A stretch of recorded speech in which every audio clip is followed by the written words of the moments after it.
ઓક્ટોબરના અંત અને નવેમ્બરની શરૂઆતમાં જે ખેતરોમાં વિવિધ પાકની કાપણીનો સમય હતો, એ તૈયાર પાક કમોસમી વરસાદના પાણીમાં ધોવાઈ ગયો છે. આ કાપણીનો સમય છે સાહેબ, કારણ કે હાલ જે લેવાનો હતો ખળામાંથી ઘીરે જે માર્કેટમાં પહોંચાડો એના બદલે તો વરસાદે ઉપર જ પૂરું કરી નાખ્યું. તો હવે ક્યારે અમારે પહોંચાડશું અને ક્યારે એનો ભાવ આવશે?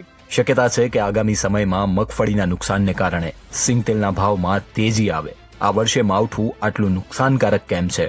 આખું વર્ષ તેની કેવી અસરો રહેશે અને તેલના ડબ્બા કેટલા મોંઘા થશે? જાણીશું આજની સન્ડે બિગ સ્ટોરીમાં. સિંગતેલ આ વર્ષે આપણને 2400 રૂપિયામાં મળી રહ્યું છે, એટલે આ વર્ષે કોઈ પણ સંજોગોમાં સિંગતેલ આ ભાવમાં તાત્કાલિક ઘટી જાય એવી શક્યતાઓ મને બિલકુલ ઓછી દેખાઈ રહી છે. જેમ શેકેલા પાપડ ઉપર પાણી પડી જાય અને નાશ થઈ જાય એવી પરિસ્થિતિ અત્યારે ખેડૂતોના માલની થઈ ગઈ છે. ગુજરાતના 12 જિલ્લામાંથી સૌથી વધુ મગફળીનું વાવેતર સૌરાષ્ટ્રના જિલ્લાઓમાં થાય છે. સરકારી આંકડા પ્રમાણે છેલ્લા 5 વર્ષમાં ખેડૂતો મગફળીના વાવેતર તરફ વળ્યા છે. ગત વર્ષની સરખામણીએ આ વર્ષે 3,29,000 હેક્ટરમાં મગફળીનું વાવેતર થયું છે.